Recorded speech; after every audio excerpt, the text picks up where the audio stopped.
प्रकरणों के क्रम से ग्रंथ संख्या का वर्णन, ग्रंथ की प्रशंसा, शांति, ब्रह्म दृष्टा और दृश्य का विवेचन, परस्पर सहायक प्रज्ञा और सदाचार का वर्णन। वशिष्ठ जी कहते हैं, जिसका हृदय पूर्वोक्त प्रकार के विवेक से युक्त है वही इस जगत में महान है और वही ज्ञानोपदेश सुनने का योग्य अधिकारी है। ठीक उसी तरह जैसे राजा नीति शास्त्र के श्रवण का उत्तम पात्र होता है, जैसे मेघजाल से रहित शरतकाल का आकाश चंद्रमा के लिए योग्य होता है, उसी तरह जो मूर्खों के संग से रहित एवं महान आशय वाला है वह निर्मल पुरुष विशुद्ध विचार का योग्य भाजन है। तुम इस समग्र गुण लक्ष्मी से संपन्न हो। अतः मैं आगे जिसका वर्णन करूँगा उस मन के मोह को हरने वाले वाक्य को सुनो, जिसका पुण्य रूपी कल्प वृक्ष फलों के भार से अत्यंत झुका हुआ खड़ा है। वही पुरुष मुक्ति प्राप्ति के निमित्त इसे श्रवण करने के लिए उद्योग करता है। अतः उपर्युक्त गुण संपन्न पुरुष ही कल्याण प्राप्ति के लिए पवित्र, उदार एवं पराये को ज्ञान प्रदान करने वाले वचनों के सुनने का अधिकारी होता है। यह संहिता मोक्ष साधन की प्रतिपादिका सारभूत अर्थों से परिपूर्ण और मोक्षदायिनी है। इसमें 32,000 श्लोक बतलाए गए हैं। जैसे गाढ़ निद्रा के वशीभूत हुए पुरुष के सामने दीपक जला दिए जाने पर यद्यपि उसे प्रकाश की कामना नहीं रहती तो भी प्रकाश होता है, उसी प्रकार इस संहिता के परिशीलन से इच्छा न रहने पर भी निर्वाण की प्राप्ति हो जाती है। यह संहिता स्वयं सम्यक प्रकार से परिशीलन करके जानी गई हो अथवा अन्य द्वारा वर्णन किए जाते समय सुनी गई हो तो भी पाप ताप की शांति द्वारा सुख की हेतुभूता देव नदी गंगा के समान यह अज्ञान के उपशम द्वारा तुरंत सुख प्रदान करती है। जैसे रस्सी का पूर्ण ज्ञान हो जाने से उसमें उत्पन्न हुई सर्प भ्रांति विनष्ट हो जाती है, उसी तरह इस संहिता के सम्यक परिशीलन से संसार दुख शांत हो जाता है। इस संहिता में पृथक पृथक रचे गए 6 प्रकरण हैं जो युक्ति युक्त अर्थ वाले वाक्यों से युक्त और सार सार दृष्टांतों से भरी हुई सुक्तियों से समन्वित है। उनमें पहला प्रकरण वैराग्य नाम से कहा गया है, जिसके अध्ययन से उसी प्रकार वैराग की वृद्धि होती है। जैसे मरुस्थल में भी जल के सिंचन से वृक्ष बढ़ता है, जैसे मणि के भली भांति मार्जित किए जाने के कारण उत्पन्न हुए प्रकाश से उसमें निर्मलता प्रकट हो जाती है, उसी तरह 1,500 श्लोकों से युक्त इस वैराग्य प्रकरण का विचार करने से विषयों के दोषों का परिज्ञान होने के कारण उत्पन्न हुए विवेक के प्रकाश से हृदय में शुद्धता का उदय हो जाता है। तदंतर मुमुक्षु व्यवहार नामक प्रकरण की रचना की गई है। इस प्रकरण में केवल 1,000 श्लोक हैं। युक्तियों से भरा होने के कारण यह अत्यंत सुंदर है और इसमें मुमुक्षु पुरुषों के स्वभाव का वर्णन किया गया है। इसके बाद तीसरा उत्पत्ति प्रकरण आता है, जो दृष्टांत और आख्यायिकाओं से परिपूर्ण तथा विज्ञान का प्रतिपादक है। उसमें 7,000 श्लोक हैं। इस प्रकरण में अहम और त्वम जिसका स्वरूप है एवं जो वास्तव में उत्पन्न न होकर भी प्रकट हुई सी प्रतीत होती है, दृष्टा और दृश्य के भेद से समन्वित उस सांसारिक संपत्ति का वर्णन किया गया है। इस प्रकरण के सुनने पर श्रोता इस संपूर्ण जगत को अपने हृदय में ऐसा समझता है कि यह त्वम और अहम के विस्तार से युक्त लोक, पर्वत और आकाश से समन्वित संकल्पमय नगर के तुल्य क्षणध्वंसी स्वप्न में प्राप्त हुए पदार्थों के समान सत्ता रहित मनोराज्य की तरह विस्तार वाला अर्थ शून्य होने के कारण गंधर्व नगर के सदृश 2 चंद्रमाओं की भ्रांति के समान मृग तृष्णा में जल भ्रांति की तरह नौका के चलने से पर्वतादि के संचलन ब्रह्म की भांति चंचल और यथार्थ लाभ से रहित है, तथा जैसे सुवर्ण में कंकण, जल में तरंग और आकाश में नीलिमा असत है। वस्तुतः ये क्रमशः अपने अपने अधिष्ठान के ही अंग हैं उसी तरह यह जगत असत होकर भी सत्य रूप से उत्पन्न हुआ है। परमार्थ दृष्टि से तो यह उस विज्ञान रूपी शरतकाल के आकाश के समान है, जिसका अज्ञान रूपी कोहरा पूर्ण रूप से शांत हो गया है। तत्पश्चात चौथे स्थिति प्रकरण की अवतारणा की गई है। इस प्रकरण में 3000 श्लोक है और यह व्याख्यान और आख्यायिकाओं से भरा हुआ है। ब्रह्म ही दृष्टा और दृश्य भाव को स्वीकार करके इस प्रकार जगत रूप एवं अहम रूप से स्थिति को प्राप्त हुआ है, ऐसा इस प्रकरण में कहा गया है। इसी तरह यह जगत ब्रह्म जो 10 दिशाओं के मंडल की विशालता से दैदीप्यमान है और चिरकाल से वृद्धि को प्राप्त होता आया है, यह विषय भी उस प्रकरण में समझाया गया है। तदुपरांत 5वां उपशांति प्रकरण कहा गया है। इसमें 5000 श्लोक हैं। यह परम पावन तथा विविध युक्तियों से युक्त होने के कारण अत्यंत सुंदर है। इस प्रकरण में यह जगत है, यह मैं हूँ, यह तुम हो और यह वह है, यह उत्पन्न हुई भ्रांति किस प्रकार पूर्ण रूप से शांत होती है, यह विषय बहुत से श्लोकों द्वारा बतलाया गया है। उपशम प्रकरण का श्रवण करने से यह संसार प्रायः शांत हो जाता है, क्योंकि जिसका भ्रांत स्वरूप सम्यक प्रकार से शांत हो गया है, ऐसी संस्कृति का शतांश मात्र अविष्ट रह जाता है। तदंतर निर्वाण नामक छठे प्रकरण का वर्णन किया गया है। उसमें शेष 14,500 श्लोक हैं। यह प्रकरण ज्ञान रूपी महान पुरुषार्थ का देने वाला है। उसे जान लेने पर सारी कल्पनाएं शांत हो जाती हैं और परमात्मा की प्राप्ति रूप परम कल्याण हस्तगत हो जाता है। अधिक क्या, उक्त प्रकरण के ज्ञाता पुरुष के संपूर्ण सांसारिक भ्रम मिट जाते हैं। वह निर्विषय चैतन्य प्रकाश रूप विज्ञान स्वरूप आदि व्याधियों से रहित और आकाश मंडल के समान निर्विकार हो जाता है। उसकी सभी जगत यात्राएं शांत हो जाती हैं और वह कृतकृत्य होने के कारण स्वस्थ हो जाता है। वह प्रकृति एवं प्रकृति के कार्यभूत संपूर्ण विषयों में कर्ता के अभिमान और ग्रहण त्याग की दृष्टि से रहित हो जाता है। इसीलिए वह देहधारी होते हुए विदेह सा एवं संसारी होने पर भी असंसारी सा प्रतीत होता है।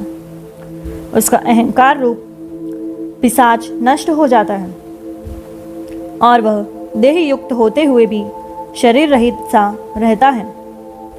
चैतन्य घन परमात्मा अपने अंदर कल्पित आकाश में प्रत्येक परमाणु में सहस्त्रों लोकों की रचना करके उन्हें धारण करता है और स्वयं उन्हें देखता है।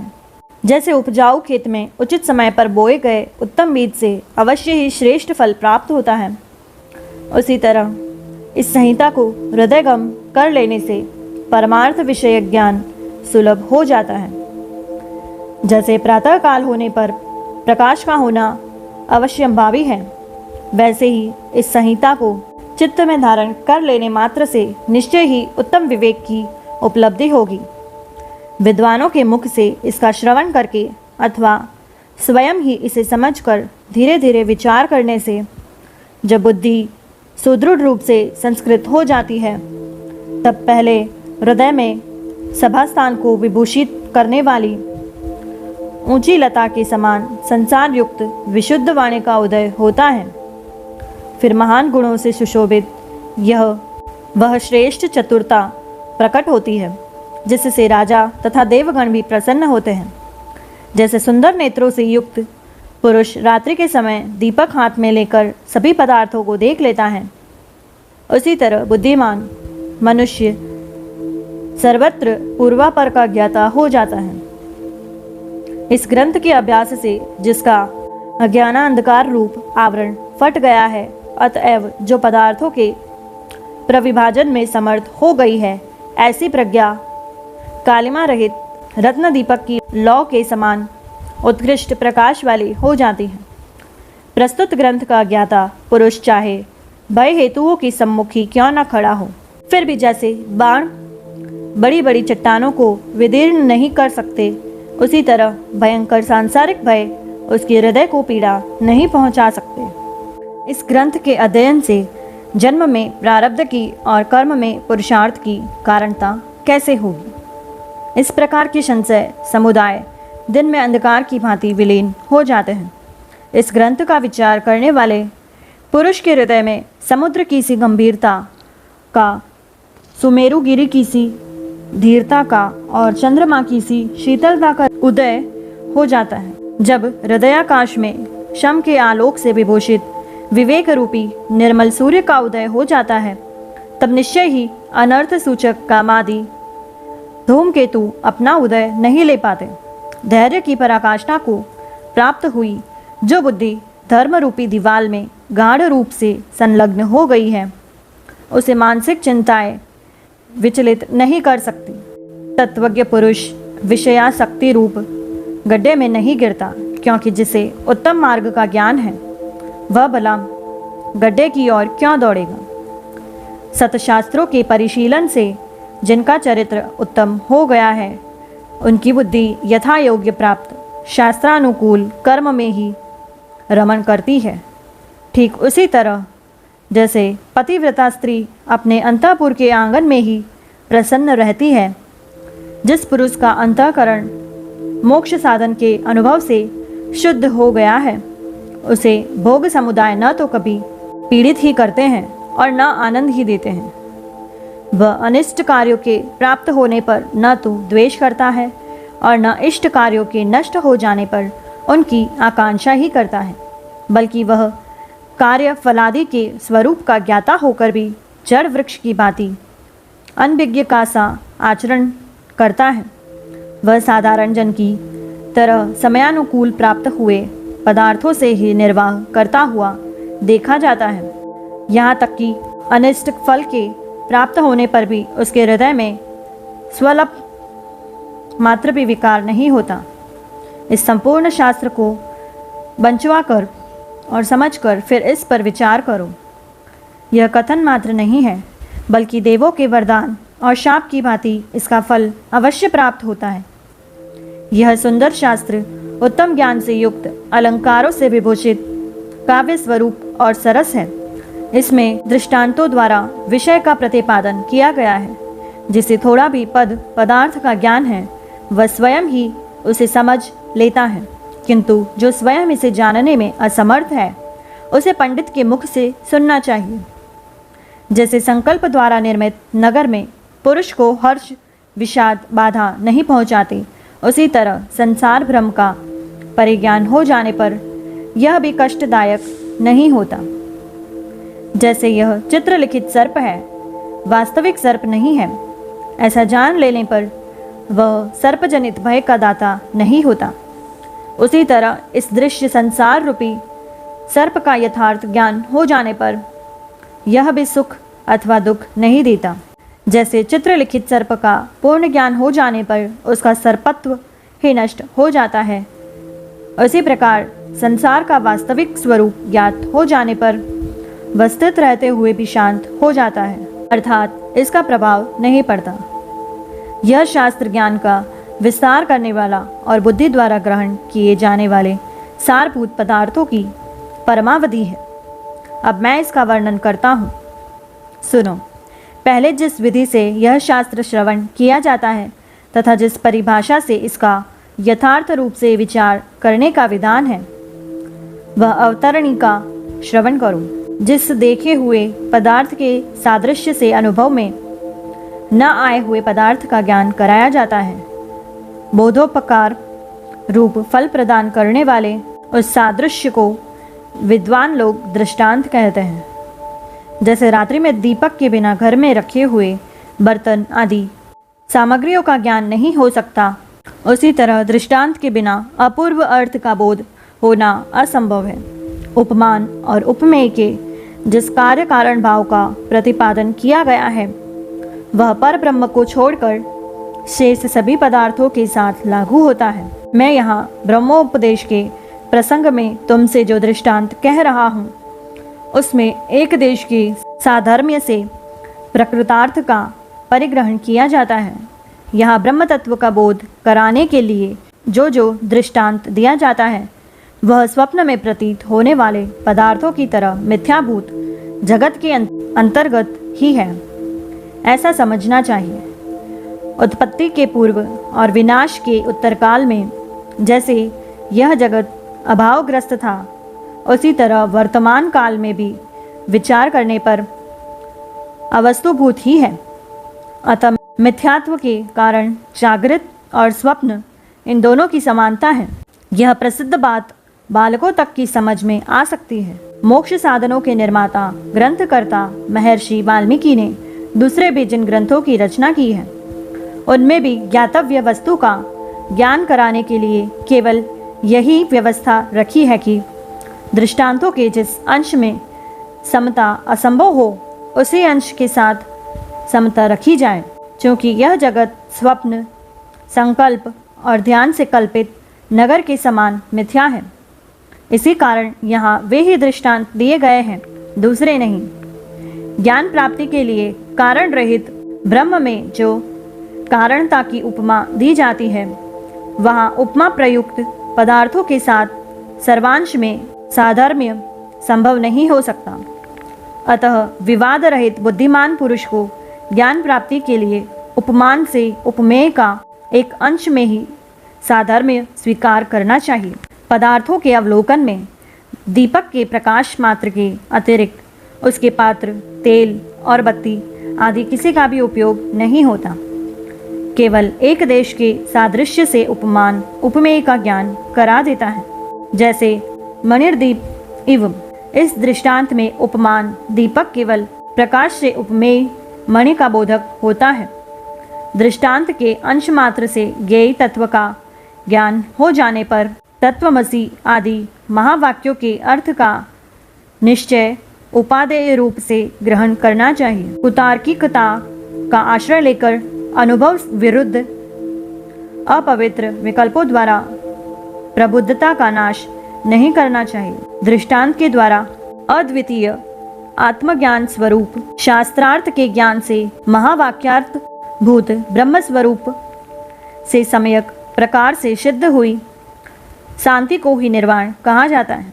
इसीलिए दृष्टांत और दार्ष्टान्त के विविध विकल्पों के पचड़े से कोई प्रयोजन नहीं है, किंतु जिस किसी भी युक्ति से महावाक्यार्थ का भलीभांति आश्रय लेना चाहिए। तुम शांति को ही परम श्रेय जानो, अतः उसकी प्राप्ति के लिए यत्नशील हो जाओ, क्योंकि शांति और शास्त्र ज्ञान से विभूषित विचार परायण पुरुष को दृष्टांत एवं शास्त्रोपदेश सौजन्य उत्तम बुद्धि और शास्त्रज्ञ पुरुषों के समागम द्वारा यत्न का आश्रय लेकर उत्तम परम पद को प्राप्त करना चाहिए। विद्वान पुरुष को तब तक विचार करते रहना चाहिए जब तक पुनः नष्ट न होने वाली तुर्य पद नामक शांतिमय आत्मविश्रांति प्राप्त न हो जाए। जो पुरुष तुर्य पद नामक शांति से युक्त होकर भवसागर से पार हो गया है, वह गृहस्थ हो या सन्यासी, उसका जीने या न जीने से अथवा कर्म करने या न करने से कोई प्रयोजन नहीं रह जाता। जैसे संपूर्ण जलों का अधिष्ठान समुद्र है, उसी तरह सारे प्रमाणों की सत्ता का प्रमाण एकमात्र प्रत्यक्ष ही है। अतः अब तुम उसके विषय में श्रवण करो। श्रेष्ठ पुरुष सारी इंद्रियों की सारभूत ज्ञान को प्रत्यक्ष कहते हैं। जिस इंद्रिय के प्रति जो ज्ञान सिद्ध होता है, वही प्रत्यक्ष कहा जाता है।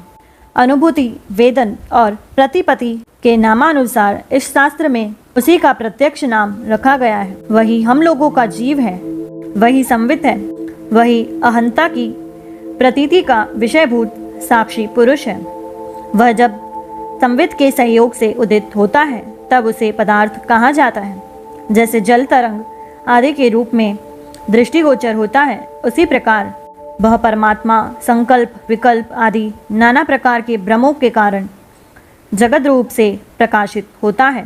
सृष्टि के पूर्व जो कारण रहित था, वही सृष्टि के आरंभ में सृष्टि लीलावश स्वयं ही अपने में स्फुरित होकर प्रत्यक्ष कारण हुआ। जीव का अज्ञान जनित कारण यद्यपि असत है, तथापि वह सत सा प्रतीत होता है। वही इस प्रकृति में जगत रूप से व्यक्त हुआ है। विचार तो स्वयं ही स्वकर्मानुसार प्राप्त हुए। अपने शरीर का नाश करके शीघ्र ही महान परम पद को प्रकट कर देता है। विचारवान पुरुष जब परमात्मा को प्राप्त कर लेता है तब उसका विचार भी उसी में विलीन हो जाता है। उस समय वर्णातीत केवल परमात्मा ही अवशिष्ट रह जाता है। इस प्रकार प्रपंच का अभाव हो जाने के कारण अपने बुद्धि, इंद्रिय और कर्मों द्वारा मन के इच्छा रहित अतएव शांत हो जाने पर उसका न तो कर्म करने से कोई प्रयोजन रहता है और न करने से ही। फिर तो जैसे संचालक के द्वारा बिना चलाया हुआ यंत्र काम नहीं देता, उसी तरह इच्छा रहित मन के शांत हो जाने पर कर्मेंद्रियां कर्म आदि में प्रवृत्ति ही नहीं होती। बाह्य इंद्रियों द्वारा विषय ग्रहण एवं मन द्वारा विषयानुसंधान रूप पदार्थों से समाकुल यह जगत विचार के अंतर्गत विद्यमान है। ठीक उसी तरह जैसे स्पंदन वायु के भीतर ही होता है।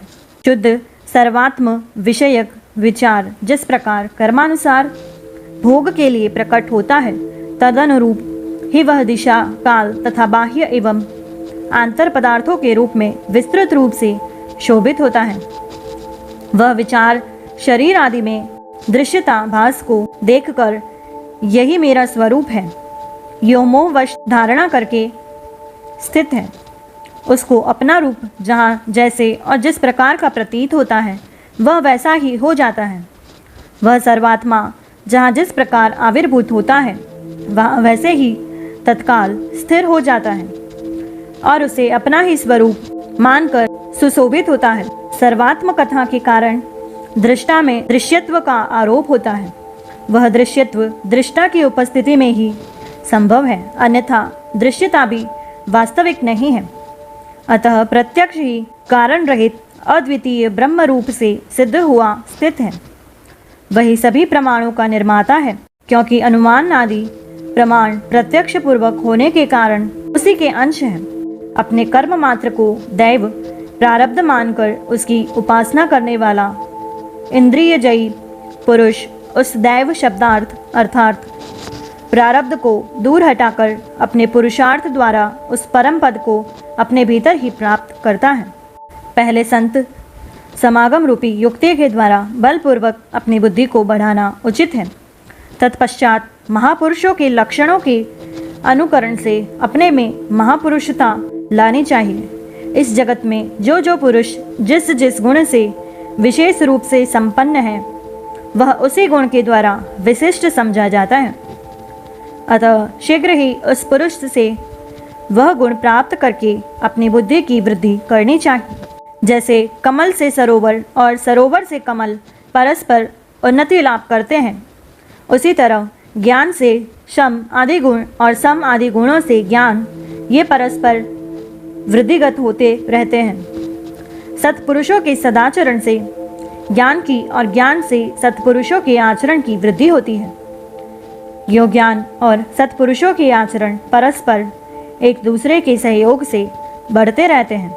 जब तक इस संसार में ज्ञान और सदाचार का समान रूप से अभ्यास नहीं किया जाता, तब तक पुरुष को इन दोनों में से एक की भी सिद्धि नहीं होती। जिस प्रकार मैंने सदाचार के क्रम का वर्णन किया है, उसी तरह अब आगे ज्ञान क्रम का भली भांति उपदेश करूँगा। यह सतशास्त्र कीर्तिकारक, आयुवर्धक और परम पुरुषार्थ रूप फल प्रदान करने वाला है। अतः बुद्धिमान पुरुष को इस शास्त्र के ज्ञान से संपन्न आप्त पुरुष से इसका श्रवण करना चाहिए। उत्पत्ति प्रकरण। दृश्य जगत के मिथ्यात्व का निरूपण दृश्य ही बंधन है और उसका निवारण होने से ही मोक्ष होता है। इसका प्रतिपादन तथा दृष्टा के हृदय में ही दृश्य की स्थिति का कथन। वशिष्ठ जी कहते हैं, जिसमें मुमुक्षुओं के व्यवहारों का ही प्रधान रूप से वर्णन है, उस मुमुक्षु व्यवहार प्रकरण के बाद अब मैं इस उत्पत्ति प्रकरण का वर्णन करता हूँ। जब तक दृश्य जगत की सत्ता है तभी तक यह जन्म मृत्यु रूप संसार का बंधन है। दृश्य का अभाव हो जाने से बंधन कदापि नहीं रह सकता। यह दृश्य जगत जिस प्रकार उत्पन्न होता है वह बता रहा हूँ, तुम क्रमशः ध्यान देकर सुनो। संसार में जो उत्पन्न होता है वही वृद्धि एवं क्षय को प्राप्त होता है, वही बंधता और मोक्ष को प्राप्त होता है तथा वही स्वर्ग या नरक में पड़ता है। अपने स्वरूप का बोध न होने से ही बंधन है। इसीलिए स्वरूप के बोध के लिए ही मैं आगे की बात बता रहा हूँ। इससे तुम्हें यह ज्ञात होगा कि यह दृश्य प्रपंच कभी हुआ ही नहीं। उत्पत्ति आदि का संबंध इस दृश्य जगत से ही है, आत्मा से नहीं। आत्मा तो दृश्य की उत्पत्ति से पहले जैसा रहा है वैसा ही उसकी उत्पत्ति के बाद भी है। वह सदा ही एक रस रहता है। जैसे सुषुप्ति में स्वप्न के संसार का अभाव हो जाता है, उसी तरह यह जो समस्त चराचर जगत दिखाई देता है इसका कल्प के अंत में विनाश हो जाता है। तत्पश्चात निष्क्रिय, गंभीर, नाम रूप से रहित और अव्यक्त कोई अनिर्वचनीय सद्वस्तु ही शेष रह जाती है। वह तेजस तत्व नहीं है क्योंकि उसके रूप नहीं होता, तथा वह तमोमय भी नहीं है क्योंकि वह स्वयं प्रकाश स्वरूप है। विद्वानों ने व्यवहार निर्वाह के लिए उस सत्य स्वरूप परमात्मा के ऋत आत्मा, परब्रह्म तथा सत्य इत्यादि नाम रख छोड़े हैं। सोने का बना हुआ कड़ा सोना ही है। उस सोने से कटक शब्द का अर्थ कड़ा जैसे पृथक नहीं किया जा सकता, उसी प्रकार जगत शब्द का जो अर्थ है वह परब्रह्म पर ही आधारित है, अतः उससे पृथक नहीं है। जैसे कड़े का स्वरूप सुवर्ण के स्वभाव के ही अंतर्गत है, कड़े के स्वभाव के अंतर्गत नहीं, उसी प्रकार यह दृश्यमान जगत भी अपने परिचिन्न स्वभाव को त्याग देने पर ब्रह्म भाव में ही प्रतिष्ठित है, जगत शब्द के अर्थ में नहीं। तात्पर्य यह कि सोने में ही कड़े की कल्पना हुई है, कड़े में नहीं। इसी तरह ब्रह्म में ही जगत की कल्पना हुई है, जगत में नहीं, अतः वह ब्रह्म से भिन्न नहीं है।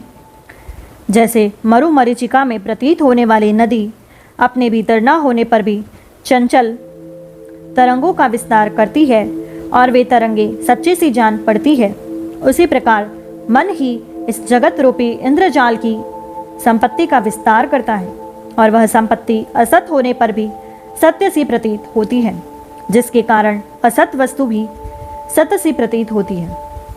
वह माया है। सर्वज्ञ विद्वानों ने उसके अविद्या, संस्कृति, बंध, माया, मोह, महत और तम आदि अनेक नामों की कल्पना की है। दृश्य प्रपंच का अस्तित्व ही दृष्टा का बंधन कहा गया है। दृश्य के बल से ही दृष्टा बंधन में पड़ा है। दृश्य का निवारण हो जाने पर वह उस बंधन से मुक्त हो जाता है। त्वम अर्थात तू, अहम अर्थात मैं और इदम अर्थात यह इत्यादि रूपों में कल्पित जो मिथ्या जगत है उसी को दृश्य कहते हैं। जब तक वह दृश्य बना रहता है तब तक मोक्ष नहीं होता। यदि यह दृश्य जगत वास्तव में है तब तो किसी के लिए उसका निवारण नहीं हो सकता, क्योंकि जो असत वस्तु है उसका अस्तित्व नहीं है और जो सत वस्तु है उसका कभी अभाव नहीं होता। चित्त स्वरूप आत्मा का जिसे बोध नहीं है वह दृष्टा जहाँ कहीं भी रहता है वही उसकी दृष्टि के समक्ष इस दृश्य जगत का वैभव प्रकट हो जाता है। इस दृश्य प्रपंच के रहते हुए निर्विकल्प समाधि कैसे हो सकती है? निर्विकल्प समाधि होने पर ही चेतनता और तुरीय पद की उपपत्ति होती है। जैसे सुषुप्ति, प्रगाढ़ निद्रा के पश्चात यह सारा सांसारिक दुख अनुभव में आने लगता है, उसी प्रकार समाधि से उठने पर यह संपूर्ण दुखमय जगत जैसे का तैसा प्रतीत होने लगता है। इस मन रूप दृश्य के रहते हुए कोई समाधि के लिए कितना ही प्रयत्नशील क्यों न हो, क्या उसे दृश्य प्राप्त नहीं होता? अवश्य होता है, क्योंकि जहाँ जहाँ इसकी चित्तवृत्ति जाती है वहाँ वहाँ उससे संबंध रखने वाले जगत रूपी ब्रह्म का निवारण नहीं किया जा सकता। जैसे कमल गट्टे के भीतर कमलिनी का वह बीज विद्यमान है जिसमें उसका मृणालमय रूप छिपा हुआ है, उसी प्रकार अज्ञानी दृष्टा में वह बुद्धि रहती है जिसमें दृश्य जगत अंतर्हित होता है।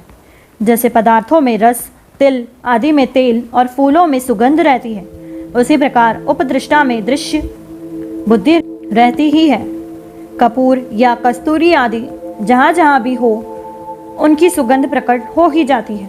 उसी प्रकार दृष्टा कहीं भी हो उसके उदर में दृश्य जगत का प्रादुर्भाव होता ही है। जैसे तुम्हारे हृदय में स्थित मनोराज्य बुद्धि अपने अनुभव से ही देखी गई है, और जैसे हृदय स्थित स्वप्न और संकल्प तुम्हारे द्वारा अनुभव से ही देखे जाते हैं, उसी प्रकार यह दृश्य जगत तुम्हारे हृदय में ही स्थित है और अपने अनुभव से ही दृष्टिगोचर होता